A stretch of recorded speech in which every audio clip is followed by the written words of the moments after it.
The committee will come to order. First, let me share with my colleagues, some of us just got back early this morning from a visit to the Middle East. I was joined, 10 of our colleagues were there. I was joined by Senator Coons and Senator Booker of this committee. The trip was headed by Senator Graham. It was a bipartisan group, 5 Democrats, 5 Republicans. Joining Senator Graham on the Republican side was Senator Collins, Senator Thune, Sullivan, and Britt. Senator Blumenthal and Reed joined on the Democratic side. So there were 10 of us there. Our visit to Israel was shocking. We saw firsthand the brutality of Hamas.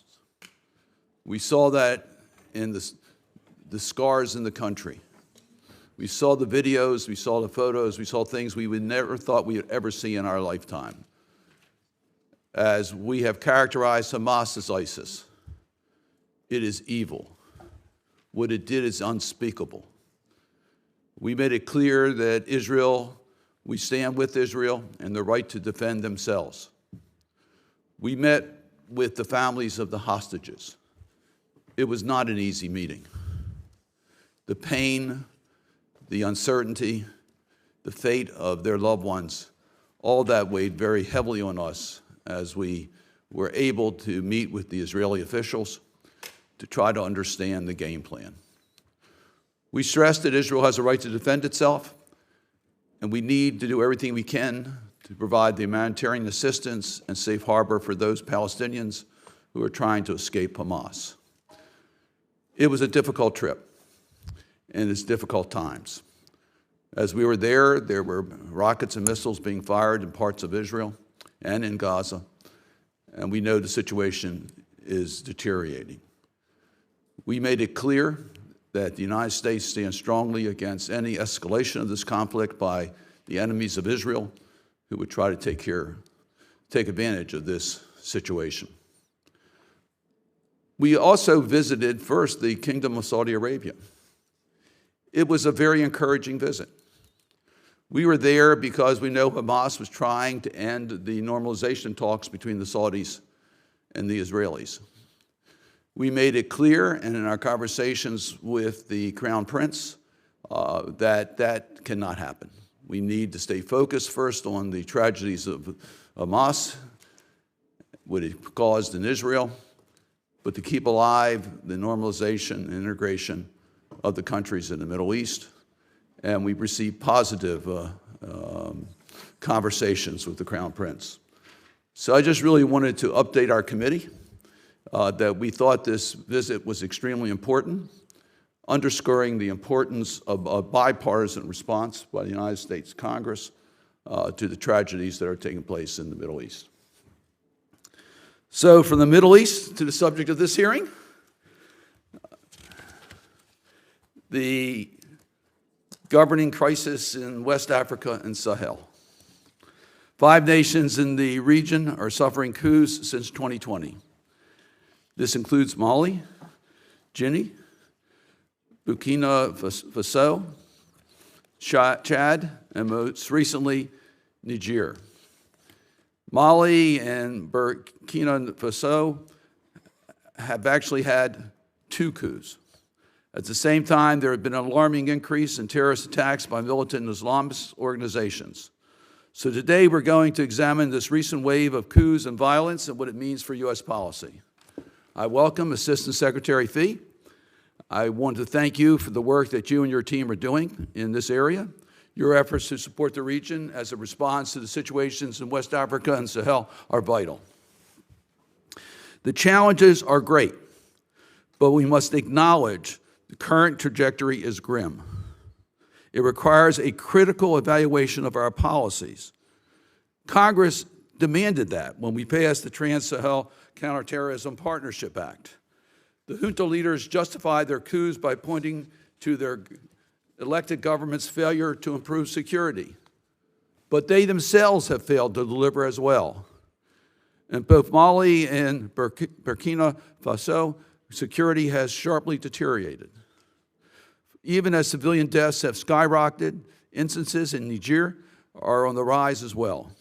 The spiraling security situation is already impacting coastal West Africa nations. Attacks in Ghana and Togo and in Benin are increasing. Sudan and Gabon have both had coups. Instability now stretches from the Red Sea to the Atlantic. Why? What is driving this dynamic? It's hard to say our security assistance has been effective in the Sahel or in countries in West Africa.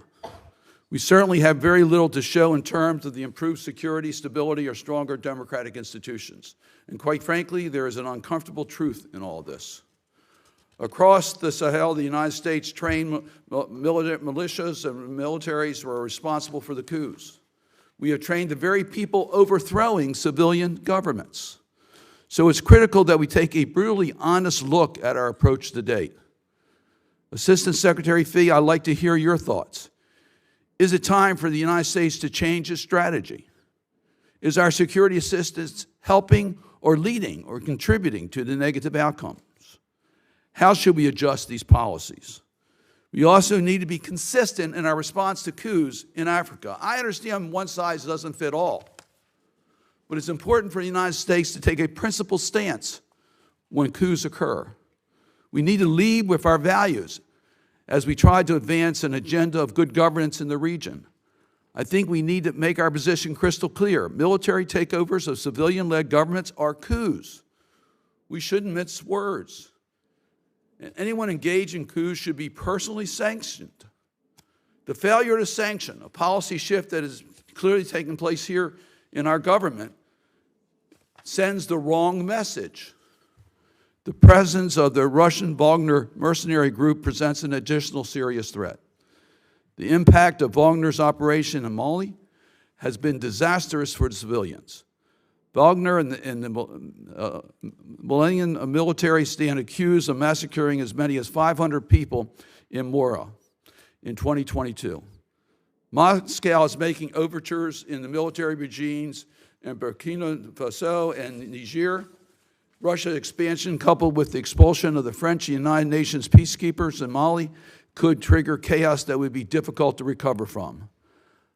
I know we don't want to lose ground to Russia or China, but we shouldn't fall into the trap of giving free passes to authoritarian and military regimes for the sake of great power competition. We made that mistake too often during the Cold War, mistakes for which our foreign relations still suffer in some countries today. I hope you will speak to how we are responding to these challenges. I understand that ultimately the course of history in other countries is up to the people who live there. However, we have the responsibility to at least do no harm through our approach and to stand in solidarity along with millions of Africans whose democratic aspirations of living in a dictatorial regime. Just as we supported the people in Eastern Europe for decades after World War II in their fight for democracy, so Assistant Secretary Phee, we have lots to discuss. I look forward to that discussion. This has been a hearing that we have planned. It's an extremely important subject, and we hope we can have a frank discussion during this hearing. I now turn to our distinguished ranking member, Senator Risch. Well, thank you, Mr. Chairman, and thank you, Assistant Secretary Phee, for being here with us today. All of us here know that you deal with a portfolio that is difficult and troubling, which is a gross understatement, I suspect, but you deal with it. It's unfortunate you're here today alone without the support of representatives from USAID and the Department of Defense. It is a difficult task to address all these issues in the Sahel without these perspectives, but here we are.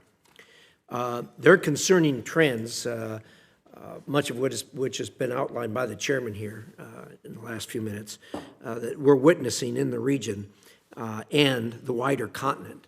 A decline in democracy, challenges in U.S. diplomatic engagement, both bilaterally and multilaterally, and the effectiveness of our regional policy, if a clear one exists, including our incentives and deterrents, some of which have been outlined by the chairman this morning. Global events have accelerated these changes, including Russia's war in Ukraine, interference from countries like China, Russia, and Iran, and the COVID-19 pandemic. We have had 7 coups in Africa, 7 coups. during the years of the Biden administration. Things aren't working. The ongoing significant changes in the Sahel and West Africa affect our national security and that of our regional and global allies. The primary threat is Islamic terrorism.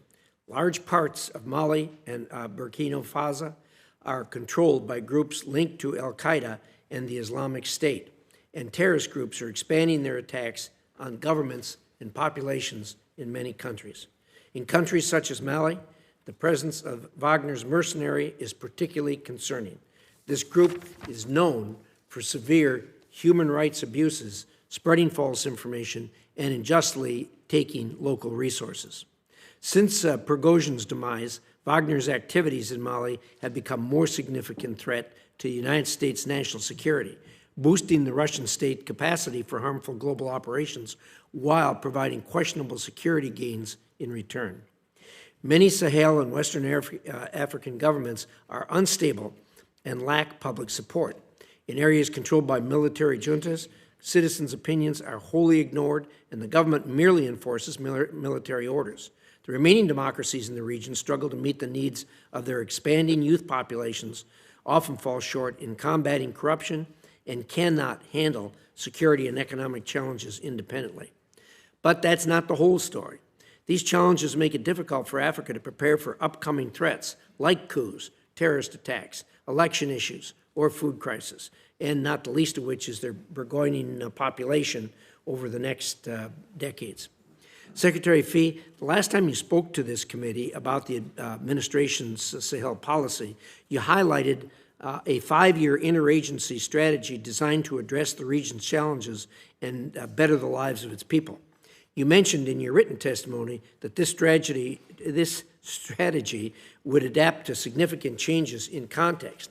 However, given what has occurred in the Sahel and West Africa over the past 14 months, that strategy clearly isn't working.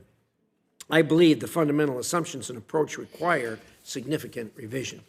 The Department must prioritize resources for the region and strengthen our diplomacy. When supporting our African partners in implementing regional solutions, we should lead, not merely be an active bystander.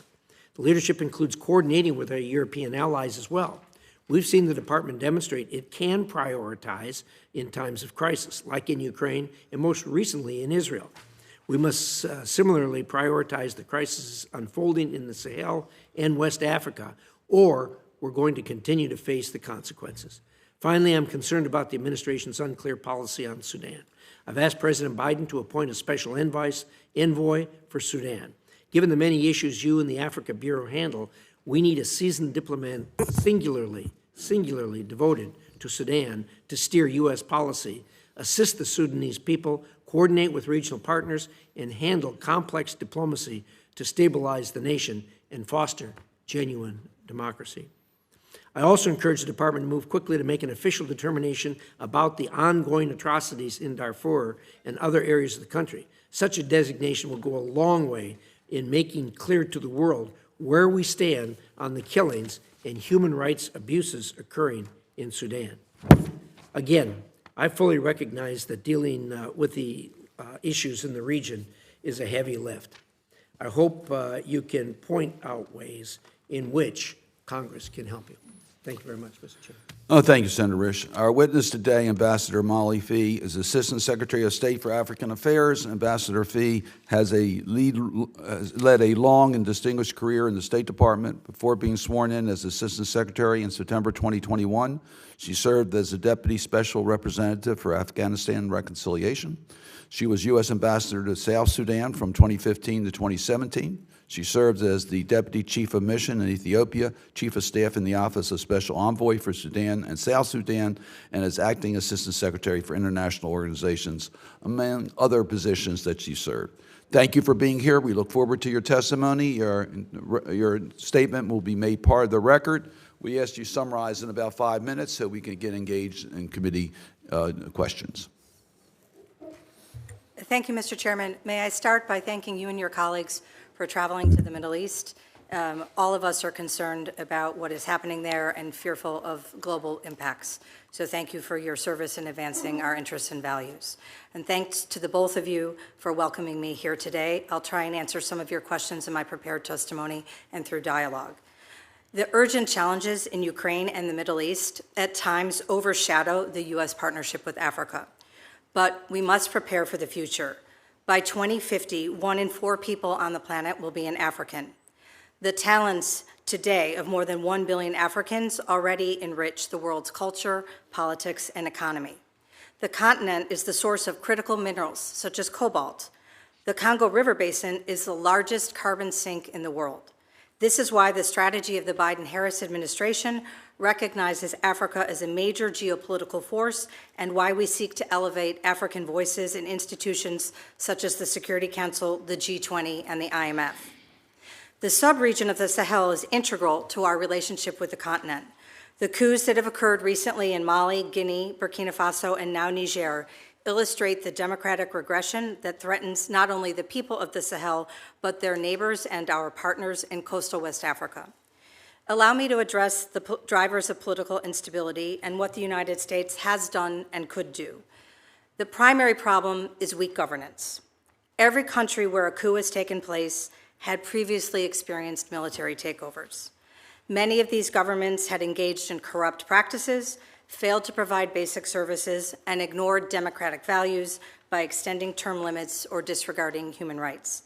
Such practices tested the presumption that democracy delivers. But context matters too. Historical legacy, enduring poverty, climate change, and a decade of escalating terrorist violence further weakened the performance and resilience of Sahelian democracies. Atrocities by the Islamic State and the branch of al-Qaeda known as JNIM and predations by criminal armed groups have placed unrelenting pressure on governments and civilians. Military rulers point to the supposed failure of democracy to justify their actions. But as you noted, Mr. Chairman, military rule does not improve people's lives. In fact, military rule leaves populations poorer and less secure. The number of deaths from political violence increased by 150% in Mali and 77% in Burkina Faso in 2022. Violence targeting civilians in Mali increased by 38% this year, nearly a third of these incidents perpetrated by Malian security forces or the Wagner Group. Violent incidents in Niger, which had been declining significantly due to President Bazoum's leadership and the partnership between Nigerian security forces and U.S. and European forces, rose by 42% in the month after the coup. How to foster a return to democracy? Mr. Chairman, Ranking Member, we are considering and adjusting based on these events. In the case of Niger, we are working closely with the regional organization ECOWAS. The African Union and Africa's regional economic commissions are essential partners in advancing peace and democracy. That is why, although we promptly paused the majority of U.S. assistance for Niger after the coup, we delayed, at the request of our African partners, the formal assessment that the outcome constituted a coup while they sought to restore President Bazoum to office. Acting Deputy Secretary Toria Nuland traveled to Niamey in August to try and convince the generals to restore constitutional order. I later traveled to West Africa to consult on how to encourage a quick and credible restoration of democratic rule. Secretary Blinken met with ECOWAS foreign ministers at the recent UN General Assembly to propose a phased approach to resuming U.S. assistance based on concrete actions to return the country to democratic rule. Committed to the Nigerian people, the United States has maintained humanitarian and basic health and food assistance. Swiftly resolving the crisis in Niger could serve as a positive alternative, and we are now actively encouraging negotiations between the junta and ECOWAS. How to prevent coups? With the support of Congress and the Global Fragility Act, we are helping countries in coastal West Africa to strengthen governance by programming such as increased engagement in historically marginalized communities. We are also working to implement the African Democratic and Political Transitions Initiative, as well as the 21st Century Partnership for African Security, programs launched by President Biden at the U.S.-Africa's Leaders Summit. There is a perception that we spend too much on security, but in the past 5 fiscal years, from 2018 to 2022, the State Department provided approximately $2 billion in bilateral assistance to the Sahel and of that, less than 15% was for security assistance. Adequate staffing is essential, so I ask you to support the administration's budget request and to confirm ambassadors. We are now missing ambassadors in Nigeria, Gabon, and the African Union. Thank you again for scheduling this important discussion. Well, once again, thank you for your being here and the work that you're doing. We'll have 5-minute rounds. I'm going to start by challenging the delay in Nigeria on the determination. You said you did that because you were trying to restore the deposed leader. The coup occurred on July 26. It was 2.5 months later before the declaration of coup was made. The delay did not work. Some of us think it may have shown the military authorities that the consequences of a coup are not going to be felt. They look at the fact that we have not imposed sanctions on any of the individuals involved in coups, which is, to me, a change in our previous policy. In Gabon, you just announced, as I understand, last night, a determination of coup. That occurred on August 30th, over almost a 2-month delay. To me, it's giving the wrong signals. Looking at the number of coups we've seen in this region, that the consequences won't be there. So tell me why we are not considering sanctions. I understand Europe is. Why are we not considering sanctions against those who have allowed these coups to occur? Mr. Chairman, I welcome and respect your perspective. Let me address both Niger and Gabon. Our friends and partners in ECOWAS and Coastal West Africa, including the leaders of Ghana, Senegal, Cote d'Ivoire, and Nigeria, all asked us to delay making our formal assessment because they were fully committed to trying to restore President Bazoum to power. And they thought that our statement would derail their efforts. So we were trying to support the sub-region in its leadership and efforts to promote democracy and to promote restoration of democracy. So that is the reason for the delay, because they asked us. They asked me, they asked Secretary Blinken, they asked Acting Deputy Secretary Nuland. In Gabon, last week, Senior Director for Africa Judd Deverman and Deputy Assistant Secretary Melanie Higgins from the Africa Bureau traveled to talk with the coup leaders there about a restoration of democracy, and we announced the 7008 designation following those consultations. In both cases, in contrast to how we responded to the problem in Mali, we actively engaged directly with the leadership of the region and with the leadership of the generals who had seized power to tell them they had a choice. The better choice, as described by the statistics I reported to you on the increase in violent incidents in Mali and Burkina Faso, is to get back to a democratic path and to be able to resume their partnership with the United States and others in the international community to help develop their economies, provide stability, and progress their governance. So that is why there was a delay in both of those cases. We tried to engage directly with the leaders to try and force a different path. And we also were responding to the requests and pleas from our allies. And I want to assure you that we continuously look at options for sanctions. But in the current approach in which we're trying to direct the leaders back to a path of democratic transition, that's a factor in the assessment. It seems like, other than in Mali dealing with those associated with the Wagner Group, none of the others have been even considered for sanctions. This seems like a shift in policy that we've, in the past, have made it clear that there will be a consequence. I don't see that in our policy today. Is that?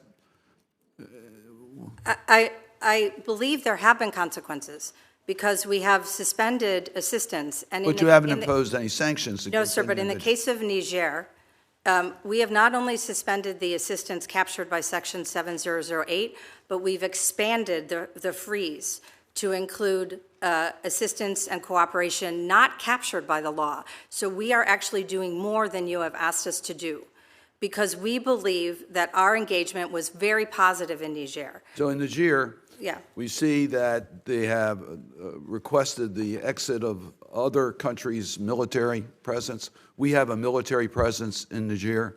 Tell me why it's important for us to maintain our military presence in that country.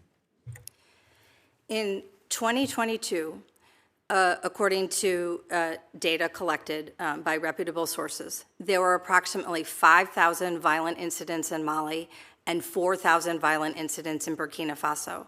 In the first 6 months in Niger, there were only 450. The violent incidents had declined from about a third since 2021, and civilian casualties were declining. That is a result of the sacrifices of Nigerian security forces, the role of the United States and European partners, and our programming to strengthen the conduct of security forces, including the police and the gendarme and the judicial sector in Niger.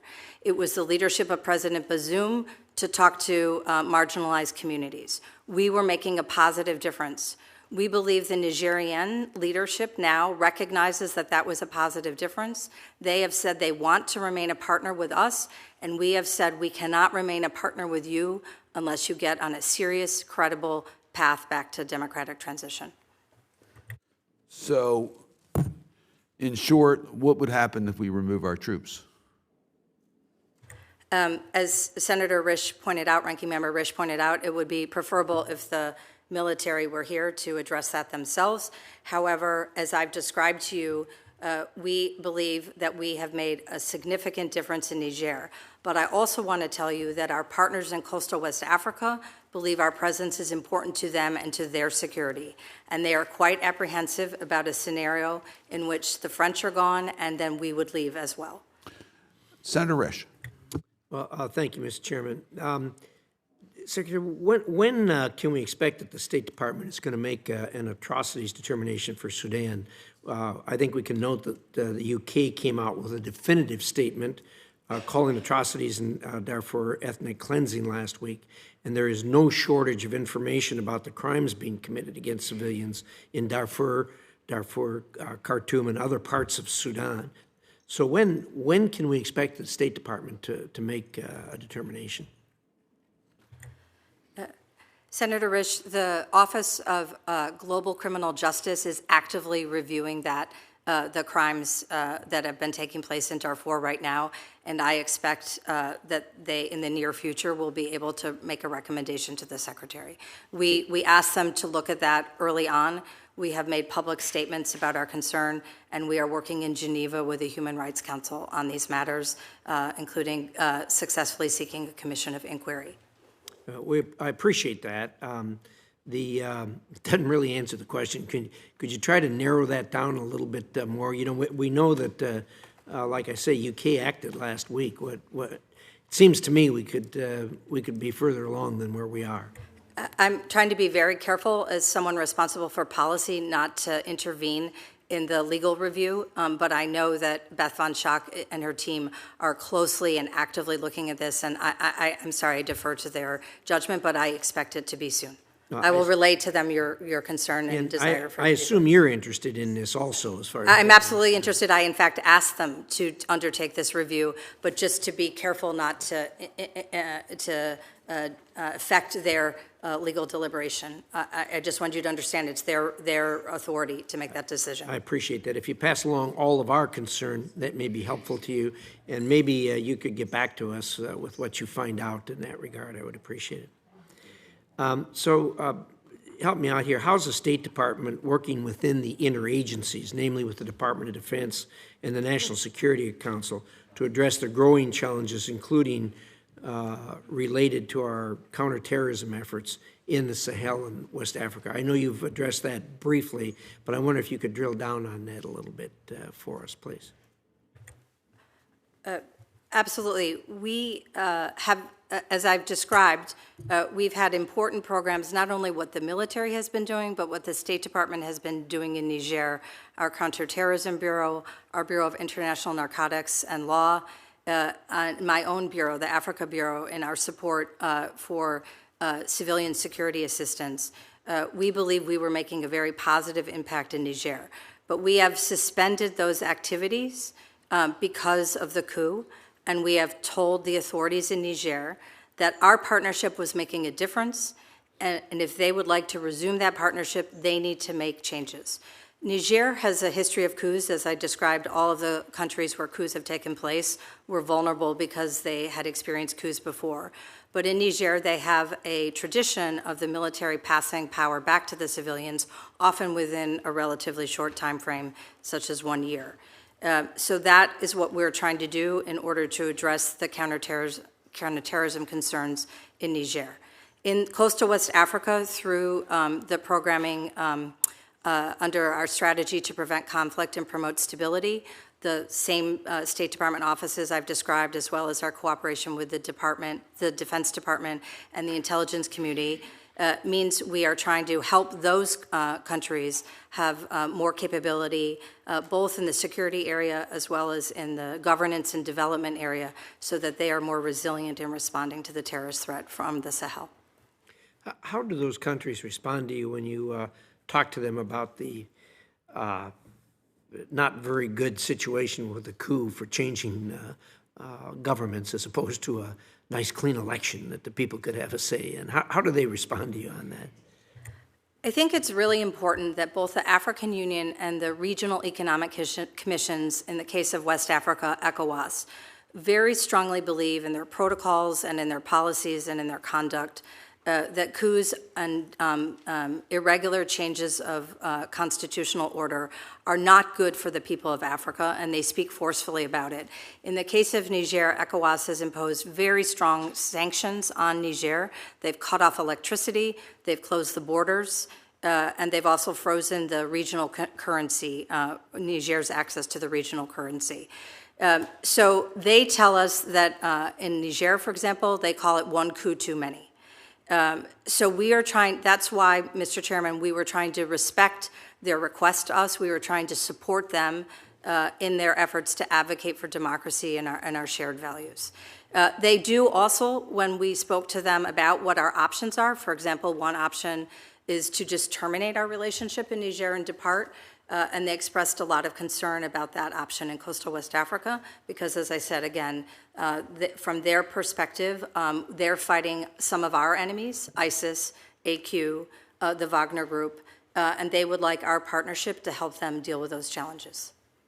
Well, my time's up. Thank you, Mr. Chairman. I've got a couple more questions, but I'll submit them for the record if that's okay. Certainly. Senator Shaheen. Thank you, Mr. Chairman, and thank you, Assistant Secretary Phee, for being here this morning. In your opening statement, you ended by talking about the importance of having personnel on the ground who could help in these countries. And I just want to point out, and this is really not for the State Department as much as it is for my colleagues, that in Africa alone, there are 11 vacant ambassadorial posts, including, as you mentioned, the African Union. And Burkina Faso, while it has an ambassador there now, I understand that ambassador is on their way out, and the new ambassador has been nominated, but still has not been approved. When we are not there, we can't compete with China and Russia. So can you talk about how the absence of U.S. ambassadors is affecting your ability to do your job and our ability to support democratic governance in countries? Well, thank you, Senator. You probably said it better than I can. But we have a unique system where the Secretary recommends, the President selects and nominates, and the Senate confirms. That gives the voice of an American ambassador weight. It gives us influence. It gives us, it makes us more effective. So when we are missing that voice, we're diminished in all of our efforts. There's also an internal impact. A strong leader attracts staff and is able to engage in the interagency more effectively. Thank you. I'm really pleased to have joined Chairman Carter on his HARM Act to designate the Wagner Group as a foreign terrorist organization. But it's clear that we're still seeing Russia engage in the Sahel and try to partner with anti-democratic leaders there. And We also know that there's a real impact on what's happening in Ukraine and that war on African nations. What's our ability to track and rebut Russian information operations? Because right now they're winning the information war in most of these African countries on who's responsible for the food shortages that they're experiencing and the rising costs. Thank you for highlighting the challenge and the deleterious effects of Russian disinformation and misinformation. This is something our African partners also express great concern about. Our Global Engagement Center is actively working to help us be more effective in working with partners on the ground. So making sure accurate information is available to independent sources in the media and in civil society, making sure they have the correct information, and making sure they have a voice to share that information. But it remains a very difficult problem, as it is here.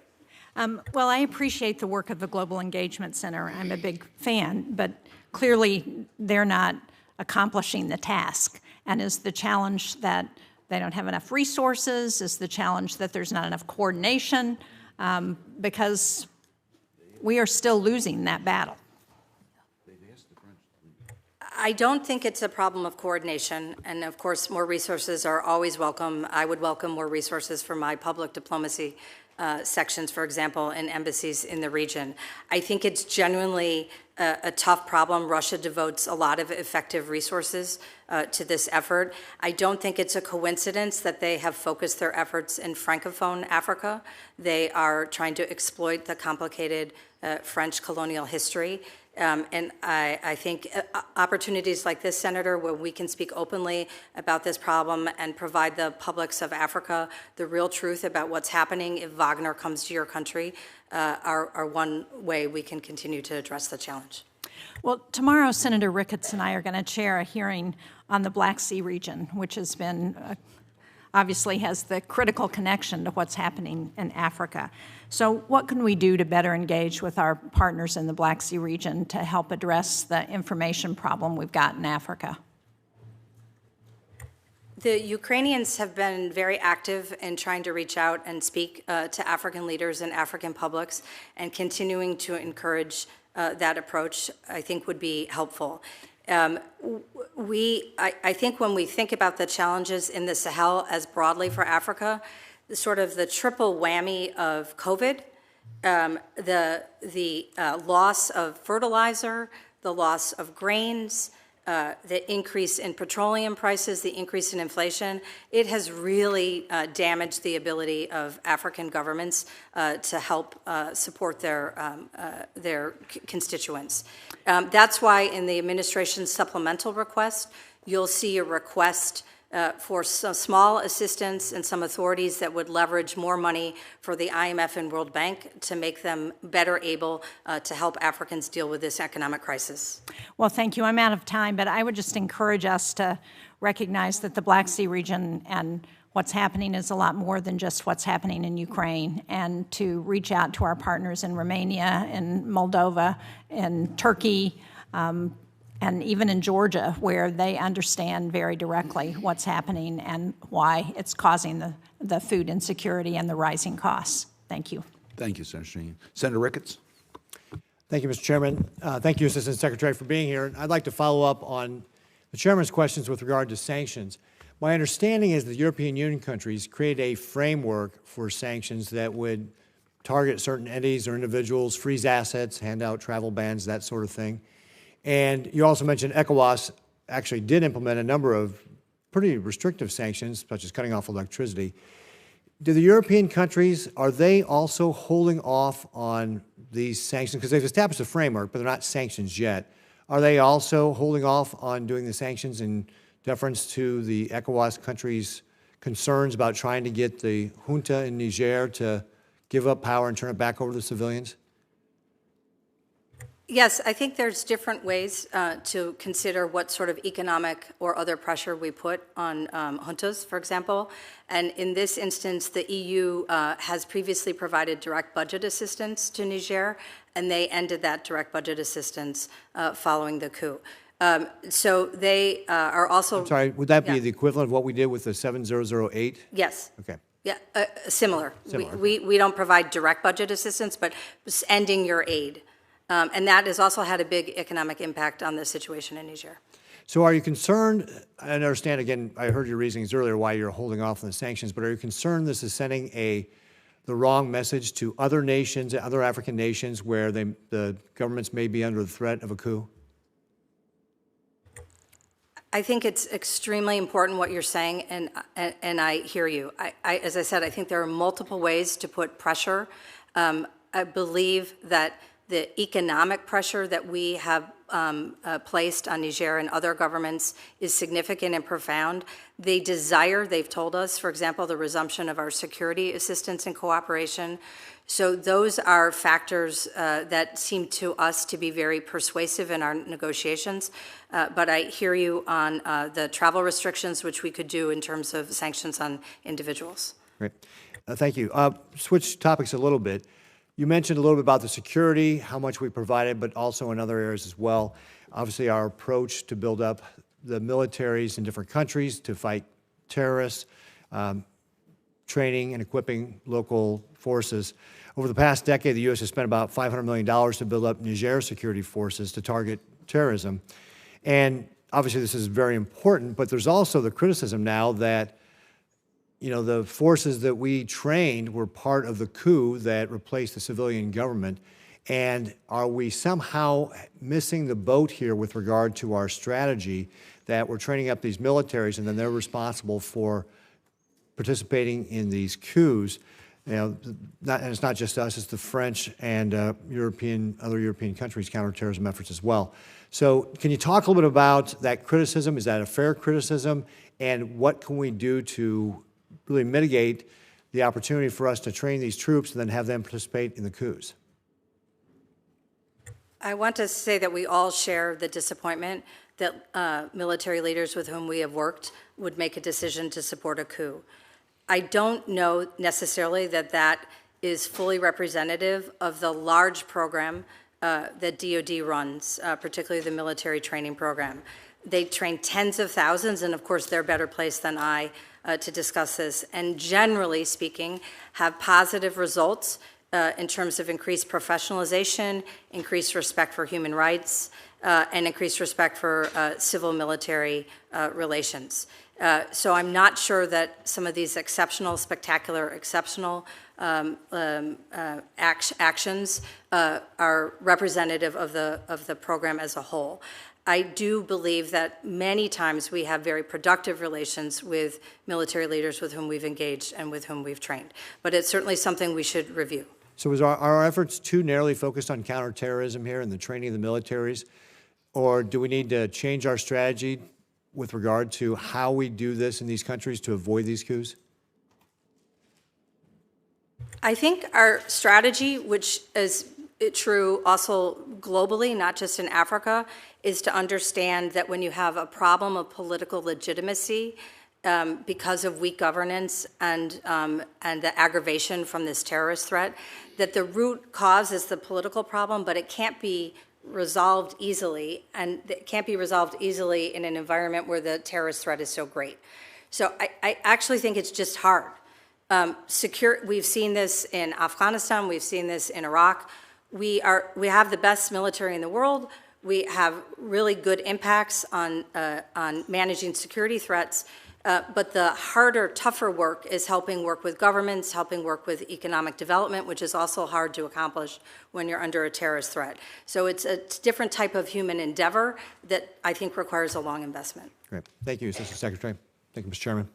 Thank you.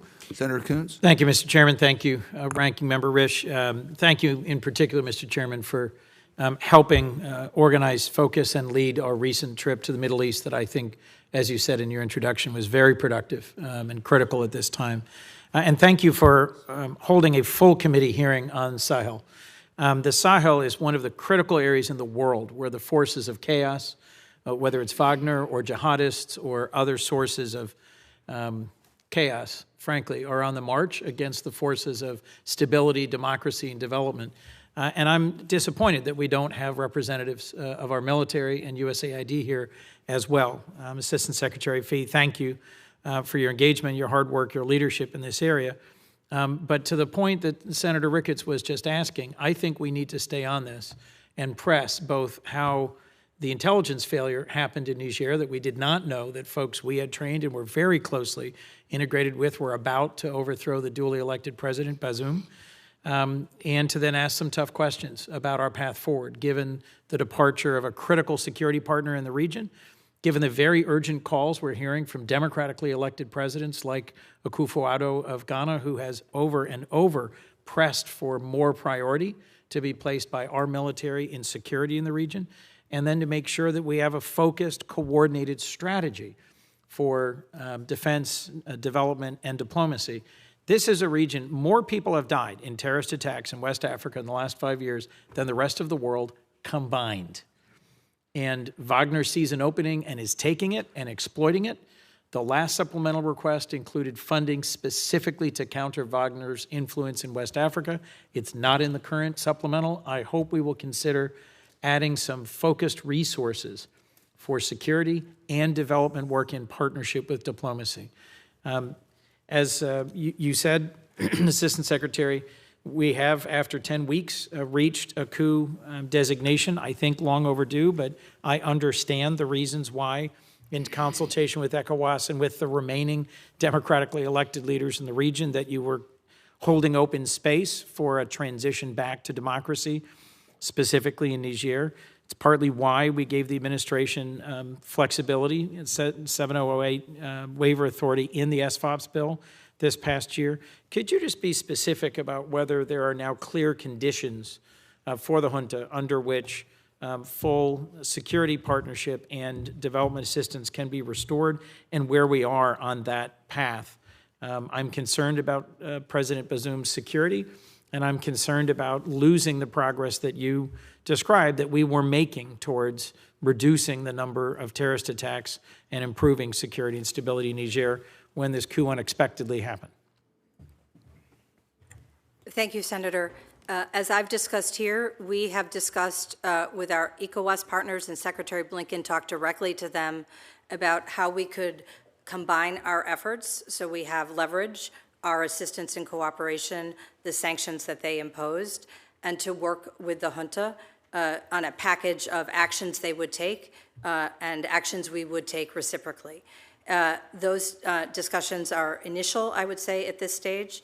We're encouraging them, and we will not be able to, we've made very clear, we will not be able to resume the partnership that is so important to both sides, I think, and to our neighbors without action on their side. So those discussions are underway and not ripe for public discussion. There's something like $500 million in assistance to Niger that is now hanging in the balance. The MCC roughly $300 million compact that's been suspended, $200 million at least in assistance that's been suspended.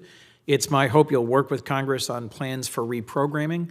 As you know, Senator Graham and I have worked for years on the Global Fragility Act, which have been referenced here. I'm very disappointed at how this and previous administration have chosen to prioritize regions and countries that I don't think fit the framing of that law, but coastal West Africa demonstrably does. So I hope that we will work together to strengthen your voice in the interagency, to prioritize security assistance for coastal West Africa.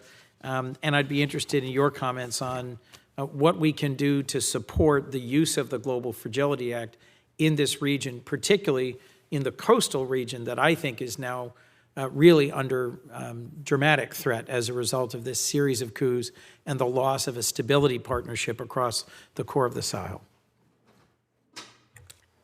My colleague, Michael Heath, who's the Deputy Assistant Secretary of State for West Africa, was just in Benin last week, meeting with ambassadors, U.S. ambassadors in the region, in countries where the Global Fragility Act is being implemented. They welcome, and our partners in coastal West Africa welcome those resources. And as we move into the second year, Senator, I hope we're going to be in a position, because you know metrics is a big part of that program, to give you updates. We're also talking with AFRICOM about how to increase our support to those governments in managing the threat, which they had originally been focused on the threat from the Gulf of Guinea. Now they're looking north because of the pressure from the Sahel. So we are having wide-ranging conversations with them in coastal West Africa and with our partners in the interagency to see how we can do more. And I'm confident that we're going to be in a position to provide additional support. Well, thank you, and I would welcome a classified briefing at some point, Mr. Chairman, on the intersection between DoD, AID, and state, and on the ongoing threat to stability posed by Wagner, by jihadists, by poor governance, as the Assistant Secretary said in her opening statement. This is a region that we take where, if we take our eye off the ball, we will be back having more and more urgent hearings about the impact for the people of West Africa and for the governance of West Africa. Thank you for your hard work in this difficult area. Look forward to following up with you. Thank you, Senator Coons. We'll try to arrange that type of information. We're going to have a vote perhaps later this week on our military presence in Niger. And I think it's incumbent upon the administration to get information to this committee prior to that vote as to the importance of our troops in that country as well as the impact it has on the region, because we're going to be asked, and we have little time. Senator Kane. Thank you, Mr. Chair, and thanks, Secretary Phee. Just a word about Niger. I mean, one of the reasons this matters so much is we lost 4 service members there in 2017, and it was under circumstances that were pretty unusual. There were questions about the legal, whether there were ample law of war legal authorities for the missions they were on. Were they trained for the mission that they ended up having to execute? I mean, there was a whole lot of questions that came out of that. And then in the aftermath of the coup, the fact that we still have 1,000 troops there and their mission has been redefined, there's a lot of questions about the utility. If the training we provided, ended up leading to the coup, why? I do think sometimes we forget how unusual we are to have a military that's subordinate to civilian political leadership. And so many nations around the world, the military isn't really subordinate to civilian political leadership. They're a separate power base. Pakistan would be a good example. If you do even the right things to train a military that's not subordinate to civilian political leadership, you empower the military, and sometimes you empower them against the civilian military leadership with the best of intentions. And so in a nation where there has been a history of coups, in a nation where the military does not necessarily envision itself as completely subordinate to civilian military leadership, anything you do to empower the military could have this potential of a negative consequence. You're empowering them vis-a-vis the elected leadership and undermining democratic institutions, and I think that's something that bears a lot of thought. I wanted to ask you a question just about staffing. The GAO identified in 2019, now this is a couple years old, but that 10% of the state's Africa Bureau's total positions at overseas posts were vacant, and the figure seems to have increased based on state's most recent staffing report figures that have been shared with this committee. Can you talk about how the department is trying to address this staffing shortage? Thank you for highlighting that. The whole team will be happy to know that you support. In the State Department as a whole, we have about an 89% gap. I mean, 89% fill, but for the Africa Bureau, particularly in West Africa, it's about 83%. There's a couple of reasons for that. As you know, the previous administration did a freeze on hiring. Then we had a problem with attrition, and that's why Secretary Blinken has set up robust budgets to try and get us back to proper staffing. Within the Bureau, we have the biggest challenge at the mid-level. That's usually at a time of life where folks have children that need schooling, may need medical care, and those are resources and facilities that are hard to find in places like West Africa. We're doing a lot to attract people. There are still many who are interested in going out and engaging in what has been called expeditionary diplomacy. We're trying to provide special incentives, but fundamentally, we need resources to make sure that we hire predictably and regularly. Thank you. Well, and I think your point about this mid-level issue, that's a really important one too, because that's not, I mean, resources is part of it, but there may be creative strategies to try to get people to either stay at the mid-level or come back if they've been as an FSO and exited the service. So we may need to think about that a little more. I want to ask about Sudan. I joined the ranking member, and some others wrote a letter asking about the appointment of a special envoy. Before we get to that, just to put some numbers to this, the horrific situation has been going on for about 6 months. I've dialogued with my Sudanese community in Virginia. The UN reports 9,000 people have been killed, more than 7 million have been forcibly displaced, and nearly 25 million are in need of humanitarian assistance. Can you share any updates pertaining to the ceasefire negotiations that are being held in Jeddah between the SAF and RSF? Thank you so much for raising this urgent and tragic problem. So I'm happy to report today that I do have some updates in this grim situation. I'll start first, if you will, with what I'm sure you'll agree is our priority, which is the civilians. Yeah. So for the past few days, about 100 Sudanese civilians have been meeting in Addis Ababa. They're using the African Union as their house. They call it the African House to have discussions. And they are working towards forming an inclusive and representative pro-democracy civilian front. It's an important group of Sudanese. It includes people from the resistance committees. It includes people from professional associations, universities, civil society groups, as well as the political parties that had previously dominated the discussions. They've taken some time to come together. There's a lot of divisions among the Sudanese folks, but we're actively encouraging those dialogues, and we hope that this is the start of a serious process to form the next government of Sudan and to serve as a counterweight to the security forces. Ambassador John Godfrey has been in Addis with the team supporting those talks. Later this week, on the 26th of October, after a lot of hard work by Secretary Blinken, talks will resume in Jeddah. They will be there'll be a very important change. There will be an African co-facilitator to join the Saudis and the Americans. The regional group in East Africa, known as IGAD, the executive director will participate in those talks, and he will be representing both IGAD and the African Union based on an agreement between those leaders. These talks will be structured differently from before, but fundamentally they will be, as they were before, emergency diplomacy limited on trying to pursue ceasefires and ultimately a cessation of hostilities. And given the relationship between reducing violence and allowing humanitarian assistance to get in, there'll also be discussions on improving delivery of humanitarian aid. Martin Griffiths of OCHA has said restarting Jeddah is very important for humanitarian aid. I'm over my time, but both of those are positive developments. The citizens meeting in Addis Ababa and then the resumption of the somewhat reformatted talks in Jeddah, and I know the committee's going to want to follow up to get the State Department's take on how successful those efforts are. Thank you very much. Thank you, Senator Kaine. Senator Van Hollen. Thank you, Mr. Chairman. Assistant Secretary Phee, great to see you. I want to follow up on really some of Senator Ricketts' questions here.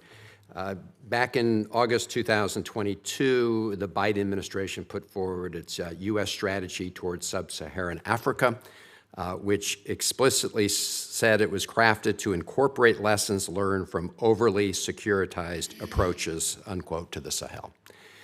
We've now, of course, seen a series of coups, most recently Niger, but also in Mali, other West African countries. So my question is, what lessons have been learned about over-securitization, and did the most recent events mean we should go back and look even harder? And have you done that, and what lessons have you learned based on the most recent coup?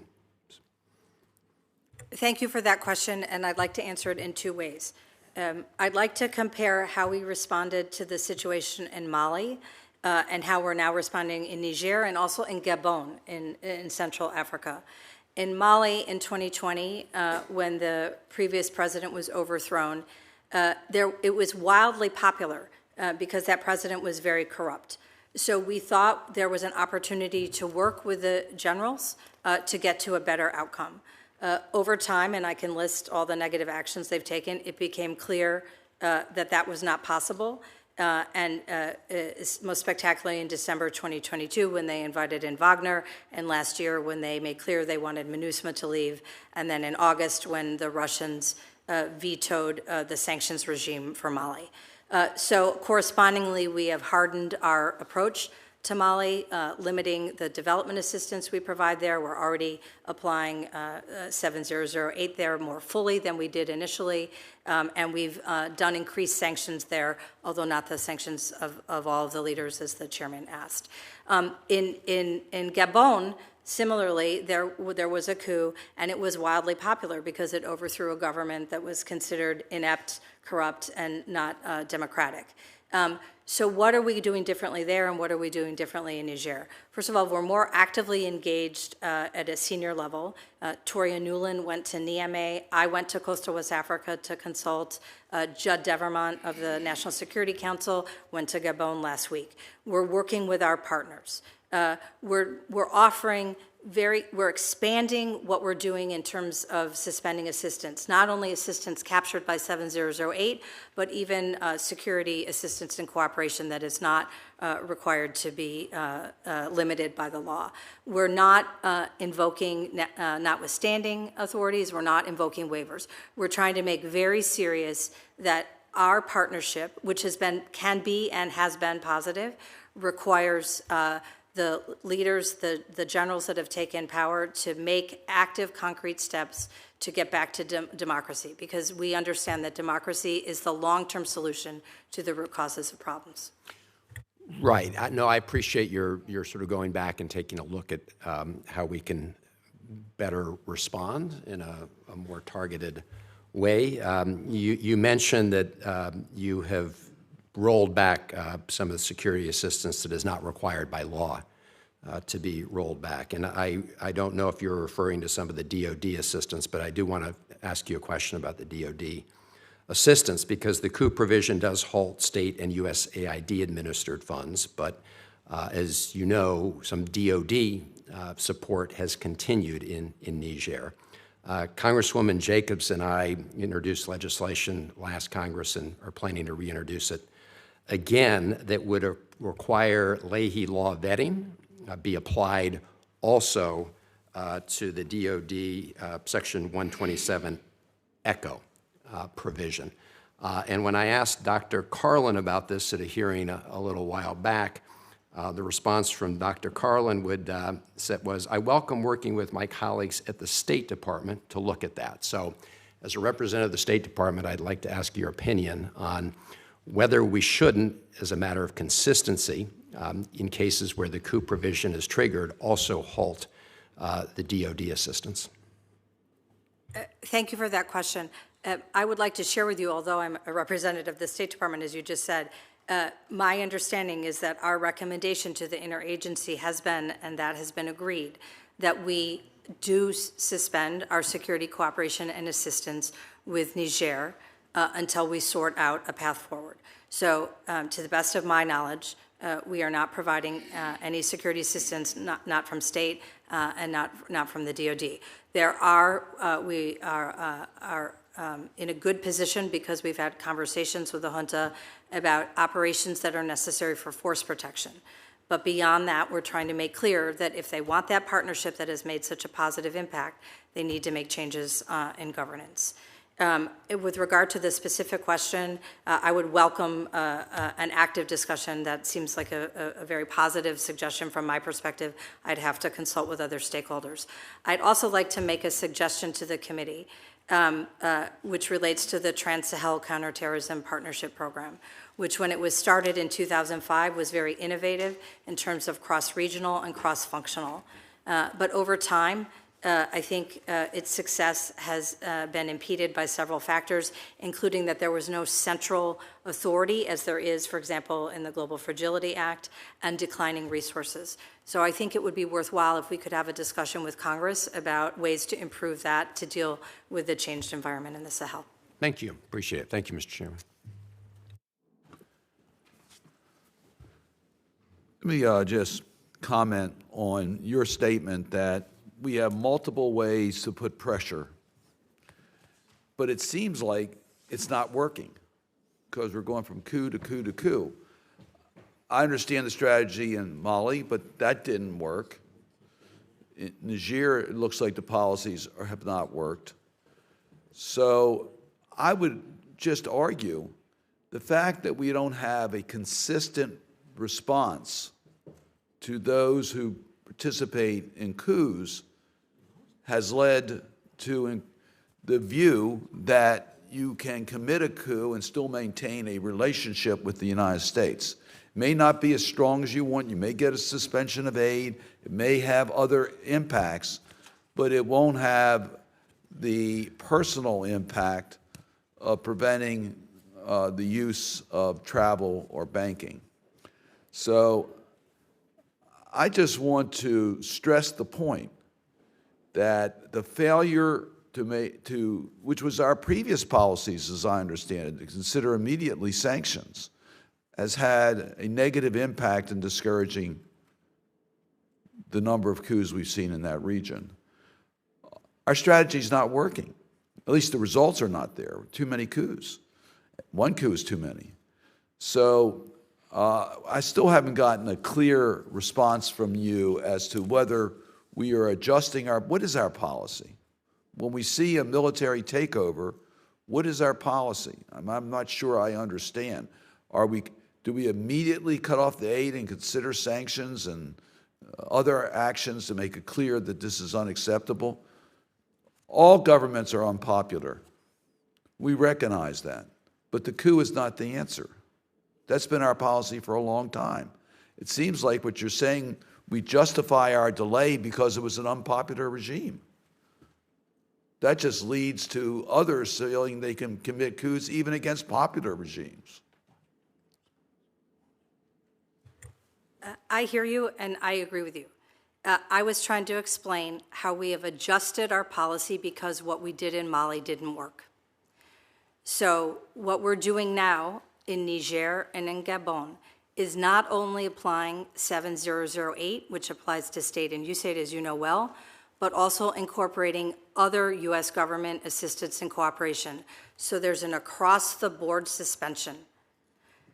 There is an effort to coordinate effectively with our partners in the region, such as ECOWAS, with our European partners, so that everyone is united in saying you cannot have a partnership with us if you don't make changes. So in fact, Mr. Chairman, we have tried to adjust based on the fact that what we did in Mali was different and not successful. It is true that each country is different and has their own circumstances, but as I described in my opening statement, there are also many common factors which contribute to this situation. But I want you to know that we're trying actually to be very strong about our rejection of these behaviors by taking what you gave us in terms of law and expanding it, making a policy choice to include all U.S. government engagement to make it very clear that these actions are not acceptable. I would argue that from Mali, we should recognize that our changing of policies and not imposing sanctions has not worked. We're learning from Mali, but Mali, we didn't impose sanctions. The only sanctions that you're now imposing is against some of the Wagner Group people. Senator Risch, anything further? No, thank you. Senator Ricketts? Okay. How long is the record open? 2 days. The committee record will remain open for 2 days for questions for the record. We'd ask that you would respond to those questions promptly. And thank you very much for your service. And with that, the hearing will stand adjourned.